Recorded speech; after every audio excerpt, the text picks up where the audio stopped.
This is an unboxing of a Skywatcher SWA 22mm 70 degrees eyepiece. I think there is another item in this, so I'll just open it, see what is inside. Yeah. By the way, I ordered this from the company called Northern Optics in the north of England. The eyepiece I got it from them is £55. Elsewhere is £99. In the eBay is £99. You cannot find it even nowadays. It's because of the coronavirus. Everything is now, the prices have shooted up, and everything is selling without having anything replaced. I ordered it from another company and they couldn't deliver it because the OVL, Optical Vision Limited, was closed. So this is the only place they had it, and they had it as an X display, £55, and they posted it yesterday, and now today is here. So I'm really happy with the Northern Optics. Really good, really nice. And X display. 22mm is the jewel or gem of this range of the SWA eyepieces from Skywatcher. So I'm looking forward to see how it looks. Let me just open it. Well packed, by the way. Nicely packed. Oh, look at that. That's a 2-inch eyepiece. Look at the size of the lens. Okay, this is the cap. God, this is really chunky, like a Max Vision. The lens is slightly bigger than a Max Vision.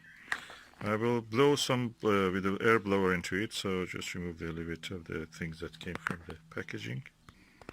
This is the amazing 22mm Skywatcher eyepiece.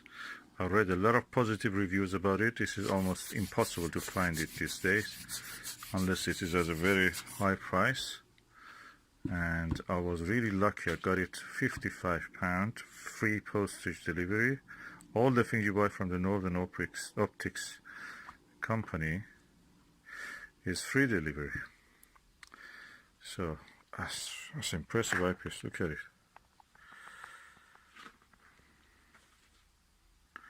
Really clear, unlike my window. And I'm looking forward to using it in the night. So that's the size of my air blower. This is the size of the eyepiece.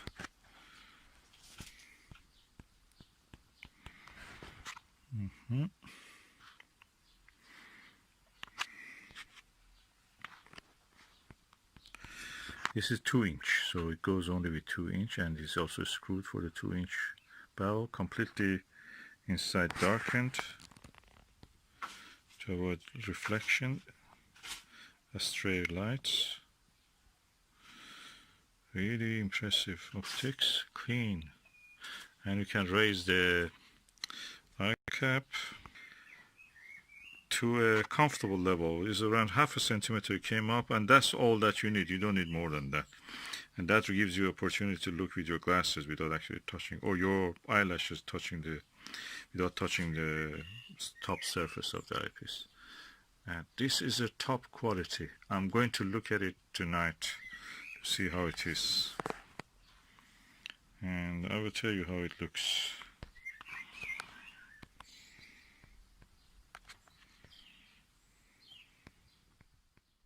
Okay, this is the 22mm Skywatcher SWA 70 degrees eyepiece. I'm looking through the Skywatcher 150mm 6-inch refractor, and I must say the image quality is perfect, best, superb. From the corner to corner, no astigmatism, no coma, nothing. So, really impressed with the quality of this. I'm looking at the planet Venus. Through a camera, you don't see the crescent in the video, especially because I cannot adjust the setting. Light should be less so it can capture the shape of the crescent, but anyway, it's good. I'm telling you, it's good. Visually I can see clearly from corner to corner. Okay, I'm using the Skywatcher SWA 22mm 70 degrees on the moon now. It's the 16-day moon, and it's superb view. I've rarely seen such a clarity with any eyepiece. This is the gem of this range, and I'm using the, of course, the Skywatcher 6-inch refractor, chromatic. And this is the 1200 focal length.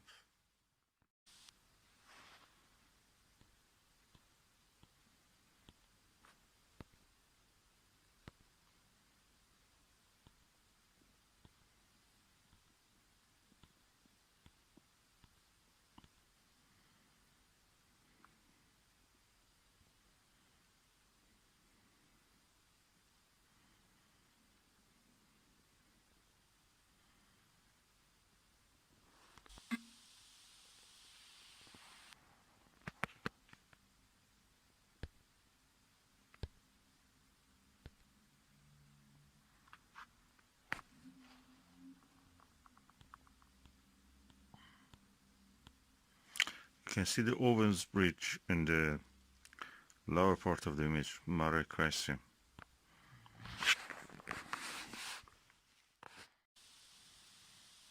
That's the Owens bridge you see again.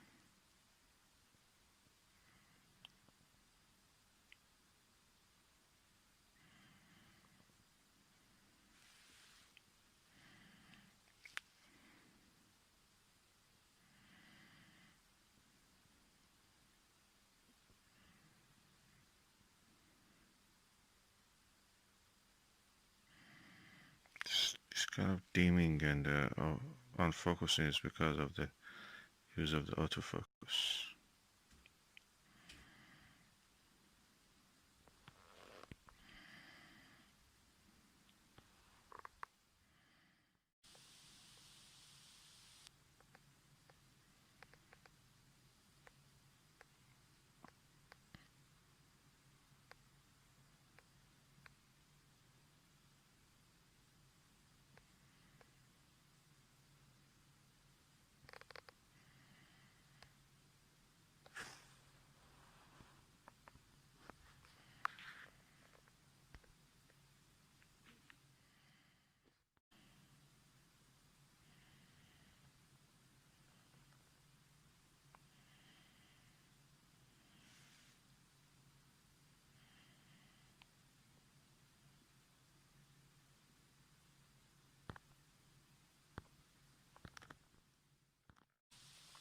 Okay, I'm now looking through the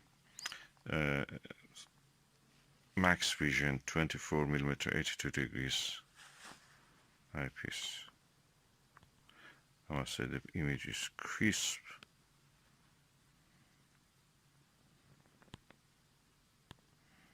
Video is nothing compared to what you can see visually. Probably is around just showing to 20% of the visual sharpness of what is actually visible.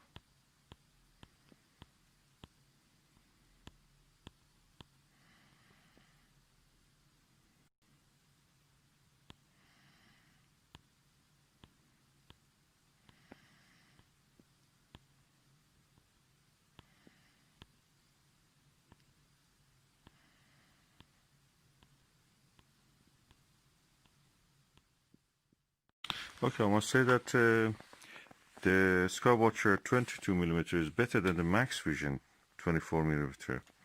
This is 70 degrees, that is 82 degrees. Why I'm saying that? There is a tiny star, binary star, toward the Crisium side of the moon, disk of the moon. And that tiny star has the spikes when you look at it with the Max Vision 24mm. But with this Skywatcher 22mm, is sharp, crisp image. And what I can see is that is binary star. Is one of them is blue, the fainter one is blue, the brighter one is yellow-orange, or more yellow. It's one of these HD stars, I think. Let me look on the name of the star. That is called Beta Scorpii, or Akrab, in Arabic meaning scorpion, or Graphias, which is I think in Greek or Latin means clouds. I was suspicious that actually it is 3 stars, and my suspicion was confirmed. It's not two stars. Two stars is the visible one. You see one blue, one yellow. But the bigger one, brighter one, which is yellow, has another companion, which is interesting. Both of them are 10 mass. Though these two brighter stars of this binary system are 10 times more massive than our sun, and they may end up soon as a supernova. That's very interesting.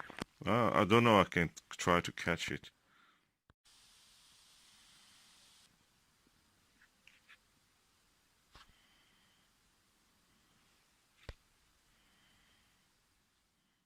Anyway, I try to photograph it. The moment I breathe, it just my hands shake, and even the camera also shakes. So you can easily see the pair of the Messier craters on the moon. That's beautiful. I can see one of them is actually oblong, oval shaped. Okay, all the eyepieces I've seen, almost all of them show the stars a little bit spiky. A few exist, that's max vision 40mm one. But this one is one of those ones that shows no spikes. Every star is circular. You can almost see the iridescent. So this 22mm Skywatcher SWA is amazing eyepiece. It's a gem. It's a jewel in the crown of the Skywatcher eyepieces. I'm looking at the Taurus Litro. I looked with the 8mm eyepiece. I always wondered why they chose the Taurus Litro for the Apollo 17. I always thought that there is something special about that. First of all, it has a very dark surface, that area of the mountains and the graben. The graben part of it is very dark, almost like the some areas which are covered in the lava or pyroclastics in the outer parts of the Mount Apennine. Maremedi, some sort of kind of name like that. And I always wondered why it is like that and why they chose that. Then gradually I was looking at the results of the Apollo 17. I could see that there is a Lincoln Lee trust fault there. But actually astronauts walked on it. Eugene Shoemaker, no, sorry. Eugene Schmidt actually walked on that trust fault, and the photograph is full of rubble and rocks and such things. There's not sand, soil or earth like material. It's not fine grained. It's very kind of full of rubbles and rocks and boulders. And of course that is that Lincoln Lee, and now I understand that is a continuation of the thrust fault which goes north toward the landing site of one of the lunar huts. And that is also a thrust fault, but we know it in lunar terminology as a wrinkle ridge. And that area of the Taurus Litro, to me, is now almost like a basin, expanding basin. A few thrust faults surrounding it, but the actual part of it, which is those lower, darker areas, are actually a basin, a graben formed by the pulling. And what caused the pulling is not yet clear to me, but I think it must have been caused by those. It has something to do with thrust faults. If you follow the direction of the thrust faults and where the forces were applied, and the shape of the mountains, South Massif and those areas, it may be a clue in those ones that why this is like that. But I want to come to this conclusion. Why they chose those areas, Taurus Litro, for the Apollo 17 landing? They had one option. Apollo 18 was cancelled. I think the geologists who used that, the lunar mappers who used that, chose that area, were brilliant geologists. They knew that there is something interesting there. There is a lot of things to be found there.